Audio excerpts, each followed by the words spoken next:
Lockdown से पहले गीता के घर का नजारा कुछ ऐसा था कि रोहन ऑफिस जाता था और शिविन स्कूल।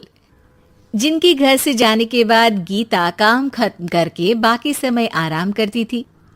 लेकिन लॉकडाउन के बाद ऑफिस और स्कूल घर में ही खुल गए और इससे गीता का हाल वो तो आपको देखने में ही मजा आएगा। शिविन, ओ शिविन, महाराज उठने के लिए क्या 21 तोपों की सलामी लेंगे? अरे बिस्तर से बाहर निकल, ऑनलाइन क्लास स्टार्ट होने वाली है। अरे तुम भी हद करती हो, स्पीकर की तरह चिल्लाने की क्या जरूरत है?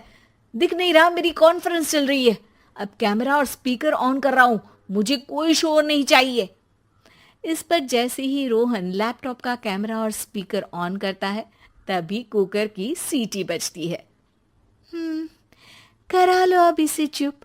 लॉकडाउन नहीं हुआ, मेरी मौत का फरमान जारी हो गया। दोनों बाप बेटे ने नाक में दम किया हुआ है। ऐसा बोलकर गीता वहां से शिविन के कमरे में पहुंच जाती है, जहां शिविन अभी भी सो रहा होता है। ओ आलसी, अब अगर 5 मिनट में नहीं उठाना तो आज तेरा गेम और यूट्यूब कैंसिल। माँ की बात सुनकर शिविन बिना 1 मिनट गंवाए उठ खड़ा होता है। उठ गया, अभी नहाकर भी आता हूँ। ये नाटक कहीं और, मुंह पर गीला कपड़ा मार और पढ़ने बैठ। शिविन की ऑनलाइन क्लास स्टार्ट हो जाती है, जिस पर गीता उसे वहां बिठाकर रसोई में चली जाती है। थोड़ी देर में उसे कमरे से कुछ आवाज सुनाई देती है, जिसे सुनकर वो कमरे में वापस आती है। हाय राम, तुझे क्लास अटेंड करने के लिए बोला था, कैमरा ऑफ करके बिस्तर पर नाचने के लिए नहीं बोला था। मम्मी मुझे कुछ समझ नहीं आ रहा, आप बाद में पढ़ा देना ना, वैसे भी अटेंडेंस तो लगी गई है। हाँ हाँ बेटा, जरूर बन जा, तू अभी से हम सबका बाप बन जा। अरे नहीं मतलब कहाँ से लाते हो इतना दिमाग, और पढ़ाई करते हुए ये चला कहाँ जाता है? नाइस क्वेश्चन, दिमाग से पूछकर बता दूंगा। शिविन की बातों से परेशान होकर गीता उसे मारने के लिए जैसे ही आगे बढ़ती है तभी वो कमरे से बाहर भाग जाता है। अब शिविन आगे आगे और गीता हाथ में चप्पल पकड़े उसके पीछे पीछे पूरे घर में दोनों घूम रहे होते हैं। इसी बीच वो रोहन के पास पहुंच जाता है और शिविन को मारने वाली चप्पल रोहन के लैपटॉप पर जाकर गिरती है। ओए माँ! मम्मी, अब पापा को चप्पल मार रही हो? वो आज तक के रिपोर्टर, चुपचाप जाकर क्लास अटेंड कर ले, नहीं तो अगली तेरे पीछे लगेगी।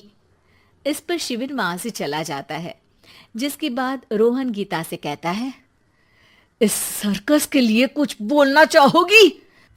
अरे क्या करूं, जब से तुम दोनों घर में रहने लगे हो, घर अपने आप ही सर्कस बन गया है और मैं तुम्हारी नौकर।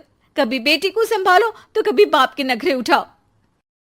इन्हीं सब उथल पुथल में दिन बीतते रहते हैं, जिसमें हर रोज घर के अंदर कुछ नया सियप्पा खड़ा मिलता है, जो ज्यादातर शिविन और रोहन के ऑनलाइन स्कूल और ऑफिस से रिलेटेड ही होता है।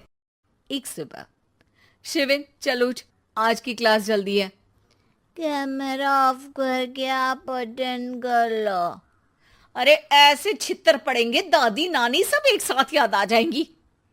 गीता की लाख मशक्कतों के बाद क्लास तो खत्म हो जाती है, लेकिन उसके बाद शिविन फोन इस्तेमाल करते हुए इंस्टाग्राम रील बनाने लगता है। रसोड़े में कौन था? तुम थी, मैं थी, कौन था? कौन था? हाँ, मैं गरीब हूँ। अरे ओ गरीब के बेटे, आजा, मैं बनाती हूँ तुझे गरीब। मैं बताती हूँ रसोड़े में कौन था। पढ़ाई करने बोलो तो इनकी माँ मर जाती है, और ये पागलपंतियां जितनी मर्जी करा लो। गीता शिविन को डांट रही होती है, तभी रोहन बीच में बोल पड़ता है, अरे बच्चा ही तो है, इतना गुस्सा क्यों कर रही हो? बेटे का साथ देने की इसी एक कोशिश में अब शिविन के साथ साथ रोहन भी गीता के गुस्से की सूली पर चढ़ जाता है। अगर बेटे पर इतना ही प्यार आ रहा है तो इसे क्लास अटेंड क्यों नहीं कराते, इसका होमवर्क क्यों नहीं कराते? उस समय तो बहुत जल्दी मीटिंग आ जाती है, वो काम मैं करूं और यहाँ इस बेफिजूल की चीज में तरफदारी करके बन जाओ महान। हे भगवान, कोई तो इनके ऑफिस और स्कूल खुलवाओ, मैं इन्हें और घर में नहीं सह सकती। अरे कुछ और मांग लेती, क्योंकि तुम्हारी ये विश इस साल तो पूरी होने से रही, कोरोना। हाय, नास पिटे ने जिंदगी ही बर्बाद कर दी। खाए कोई पचाए कोई, कल मुझे चुन चुन कर सबको मेरी बद्दुआ लगेगी। उन्होंने दुनिया का और इन बाप बेटे दोनों ने मेरा जीना मुश्किल कर दिया। गीता वहां से चली जाती है, जिसके बाद रोहन शिविन से कहता है, अरे तुम्हारी मम्मी इतनी भड़की हुई क्यों है? आपकी वजह से पूरा समय घर में रहते हो और उस पर कोई काम कराने की जगह बस ऑर्डर देते रहते हो।